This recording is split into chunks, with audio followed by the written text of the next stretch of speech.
সুপ্রিয় দর্শক, আসসালামু আলাইকুম। হিকমা অ্যানালাইসিসের আজকের আয়োজনে আপনাদের স্বাগতম। দর্শক, ইতিমধ্যে একটি খবর আপনাদের চোখে পড়েছে হয়তো, সেটি হলো যে মার্কিন উপপররাষ্ট্রমন্ত্রী মানে পররাষ্ট্র মন্ত্রণালয়ের আন্ডার সেক্রেটারি, যিনি বাংলাদেশ, ভারত, পাকিস্তান মানে সাউথ এশিয়া ডেস্কের যিনি দায়িত্বে রয়েছেন, সেই আলোচিত ব্যক্তি ডোনাল্ড লু, তিনি 14 তারিখে 14ই মে তিনি বাংলাদেশে আসছেন।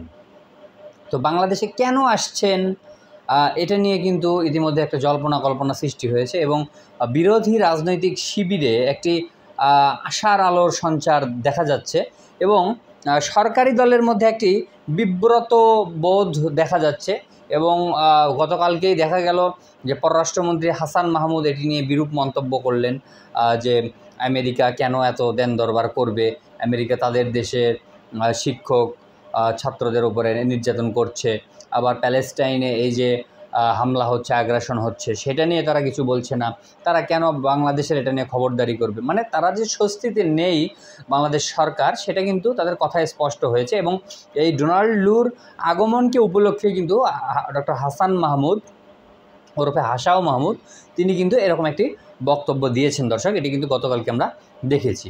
এখন এই ডোনাল্ড লুকে, এটা আপনারা জানেন, ইতিপূর্বে আমরা অনেক কথা বলেছি ডোনাল্ড লুর বিষয়ে। তিনি তার হস্তক্ষেপেই পাকিস্তানের ইমরান খান সরকারের পতন ঘটানো হয়েছিল আমেরিকার কলকাঠি নেড়ে।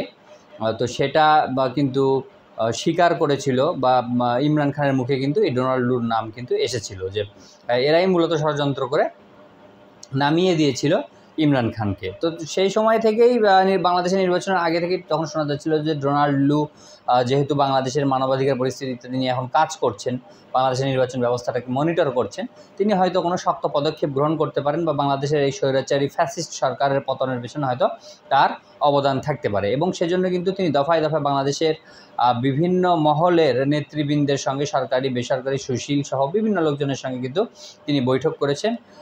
তার যে বস উপপররাষ্ট্রমন্ত্রী সম্ভবত আজরা জিয়া, তার সঙ্গেও তিনি এসেছিলেন বাংলাদেশে।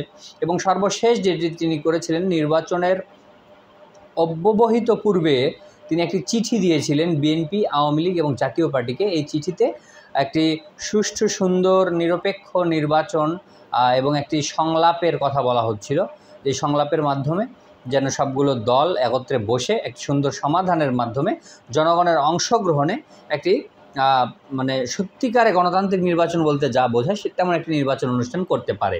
কিন্তু সেই সময় দেখা গেল যে শেখ হাসিনার সরকার, তারা কিন্তু এই চিঠিটাকে তোয়াক্কা করলো না। তারা বলল যে তাদের হাতে নাকি এখন সময় নেই নির্বাচনের আগে, এখন আর এইসব চিঠি নিয়ে ভাবার, এই বলে জিনিসটাকে দূরে ঠেলে দিল। তারপরে নির্বাচন হয়ে গেল। নির্বাচন হওয়ার পরেও বিশেষ কোনো পদক্ষেপ আমরা দেখতে পাচ্ছিলাম না যদিও, কিন্তু ইউরোপ বা আমেরিকা থেকে তারা কিন্তু বাংলাদেশের এই নির্বাচনটাকে যে স্বীকৃতি, সেই স্বীকৃতি কিন্তু দেয়নি। তারা বলেছে যে বাংলাদেশে যে নির্বাচন হয়েছে সেই নির্বাচনটি সঠিক হয়নি, এই নির্বাচনকে আমরা কোনোভাবে স্বীকৃতি দেই না। কিন্তু বাংলাদেশের সঙ্গে যে বাণিজ্যিক সম্পর্ক বা বাণিজ্যিক লেনদেন, সেগুলো তো অবশ্যই একটা দেশের সঙ্গে আরেকটা দেশে চলবে। তো বাণিজ্যিক সম্পর্ক, রাজনৈতিক সম্পর্ক দুটো জিনিস কিন্তু আলাদা।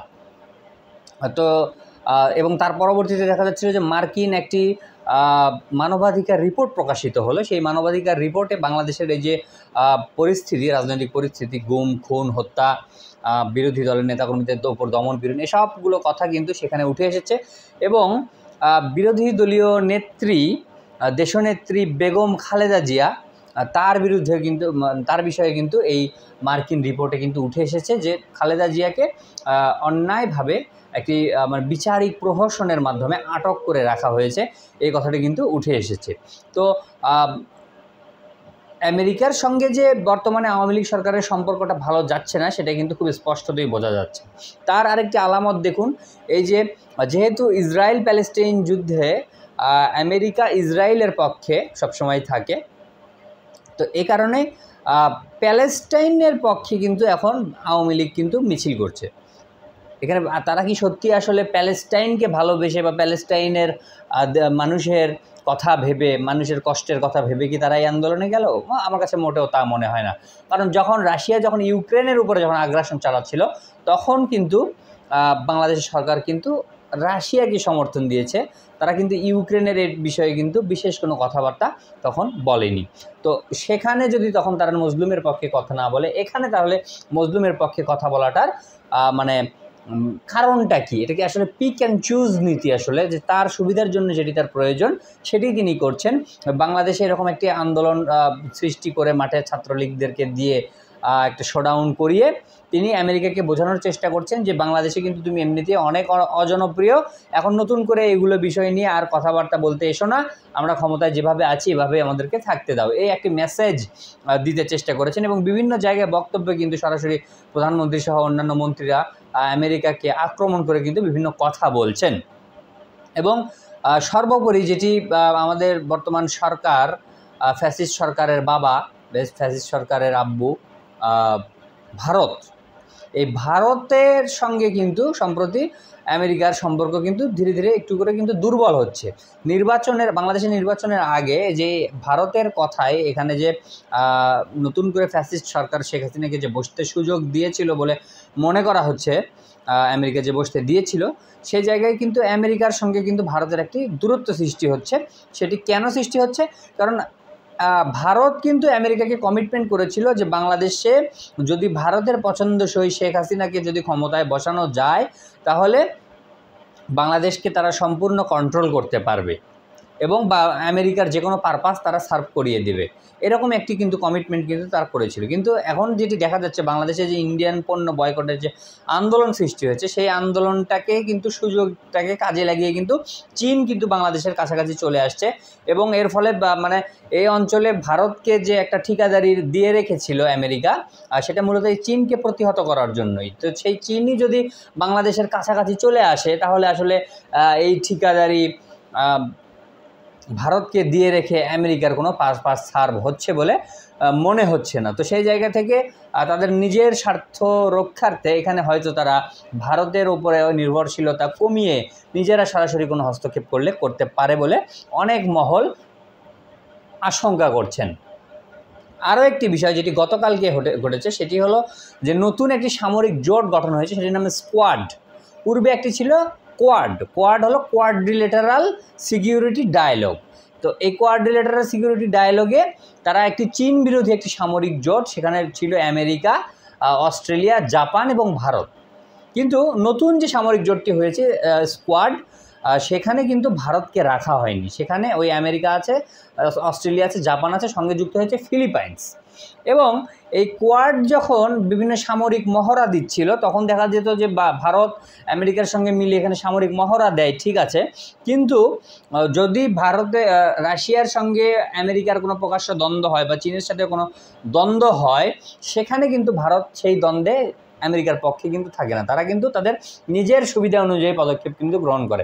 সেটা কিন্তু আমরা দেখেছি মানে কিছুদিন আগে ইউক্রেন যুদ্ধকে কেন্দ্র করে রাশিয়ার সঙ্গে আমেরিকার যে দ্বন্দ্ব, সেই সময়ে কিন্তু ভারত আমেরিকা থেকে কিন্তু রাশিয়া থেকে কিন্তু তেল আমদানি করেছে সহ বিভিন্ন বিধিনিষেধ তারা অমান্য করেছে। তো সেই জায়গা থেকে ভারতের উপরে কিন্তু আমেরিকা তাদের যে আস্থা সেটি কিন্তু রাখতে পারছে না, যে এই ইন্দো প্যাসিফিক অঞ্চলে এবং দক্ষিণ চীন সাগরীয় অঞ্চলে যে আমেরিকার প্রভাবকে সমুন্নত রাখার জন্য তার যে সঙ্গী হিসেবে ভারতকে সে যে অগ্রাধিকার দিচ্ছিল, কিন্তু ভারত সেই অনুযায়ী তাদের কমিটমেন্ট রক্ষা করতে পারছে না, বরং তারা তাদের সুবিধা অনুযায়ী আলুর মতো হয়ে গেছে যে তারা সব তরকারিতেই ঢুকে যায়। তেমনভাবে তারা চীনের সঙ্গেও দ্বন্দ্বে যায় না আমেরিকার পক্ষে নিয়ে, রাশিয়ার সঙ্গেও দ্বন্দ্বে যায় না, বরং প্রয়োজন বোধে তাদের সঙ্গে সখ্যতা রেখে চলে, যেটি আমেরিকার জন্য অবশ্যই হুমকির বিষয় এবং ঝুঁকিপূর্ণ বিষয়। এবং বাংলাদেশ ইস্যুতেও কিন্তু দেখা যাচ্ছিল যে ওই যেটি কমিটমেন্ট করেছিল ভারত, সেটি কিন্তু তারা রক্ষা করতে পারছে না, চীন এখানে চলে আসছে। তো সেই জায়গা থেকে ডোনাল্ড লু কি এই বর্তমান পরিবর্তিত রাজনৈতিক প্রেক্ষাপটে কোনো বিশেষ বার্তা নিয়ে আসছে কিনা, এটা নিয়ে কিন্তু বাংলাদেশের রাজনৈতিক মহলে ব্যাপক আলোচনা হচ্ছে। আর অতীতেও কিন্তু দেখা গেছে যে কম্বোডিয়া আরও বেশ কয়েকটি দেশে, সে দেশগুলোতে কিন্তু নির্বাচনের পরে কিন্তু বিধিনিষেধ আরোপ করেছিল বা নিষেধাজ্ঞা সহ বিভিন্ন বিধিনিষেধ আরোপ করেছিল আমেরিকা, যে নির্বাচন সঠিকভাবে করা হয়নি বলে। তো সেই একই পরিস্থিতি কিন্তু বাংলাদেশেও রয়েছে এখন বাংলাদেশের নির্বাচনের কয়েক মাস চলে গেছে, ইতিমধ্যে 5 মাস চলে গেছে, এখন 4 মাস চলে গেছে। তো এখন এখানে নতুন কোনো ব্যবস্থা কি আমেরিকা গ্রহণ করবে কি না সেটা দেখতে হবে। যদিও এখন বাংলাদেশের মানুষ আমেরিকাকে আর বিশ্বাস করতে চায় না, কারণ আমেরিকার যে মানে তাদের যে ভণ্ডামি সারা বিশ্বব্যাপী, সেটি তো বাংলাদেশের মানুষ পূর্ব থেকে অবগত। এই কারণে কিন্তু তারা বাংলাদেশের মানুষ কিন্তু আমেরিকাকে পছন্দ করতো না। কিন্তু যেহেতু আমাদের বিপদের সময়ে আমেরিকা নানাভাবে আমাদেরকে সহায়তা করার আশ্বাস দিচ্ছিল, আমাদের ঘাড়ে চেপে বসা এই স্বৈরাচার সরকারকে নামিয়ে দেওয়ার বিষয়ে, আমাদের ভোটাধিকারকে ফিরিয়ে দেওয়ার বিষয়ে, আমাদের স্বাধীনতা সার্বভৌমত্বকে রক্ষা করার বিষয়ে আমাদের যে উদ্দেশ্য, সেই উদ্দেশ্যে সমর্থন দিচ্ছিল, সে কারণে কিন্তু আমেরিকাকে কিন্তু বাংলাদেশের মানুষ বন্ধু ভাবতে শুরু করেছিল। তো এখন শেষ পর্যন্ত কিন্তু আমেরিকা তার এই যে বন্ধু হিসেবে তার যে প্রমাণ, সেই প্রমাণ কিন্তু করতে পারেনি, তারা কিন্তু ব্যর্থ হয়েছে। তো বাংলাদেশের জনগণের কাছে নিজেদের এই আস্থার জায়গাটাকে ফিরিয়ে আনার জন্য বা বাংলাদেশে মানবাধিকার পরিস্থিতিকে সমুন্নত রাখার জন্য এবং চীনের প্রভাবমুক্ত বাংলাদেশকে রাখার জন্য বাংলাদেশের এই রাজনৈতিক পরিমণ্ডলে আমেরিকা বা কী হস্তক্ষেপ করে বা ডোনাল্ডোর মাধ্যমে কী বার্তা নিয়ে আসে, এটি এখন দর্শক দেখার বিষয়। আমরা পরবর্তীতে এই বিষয়গুলো নিয়ে আরও আলোচনা করব। আজকে এ পর্যন্ত, কথা হবে আবারও। আল্লাহ হাফেজ।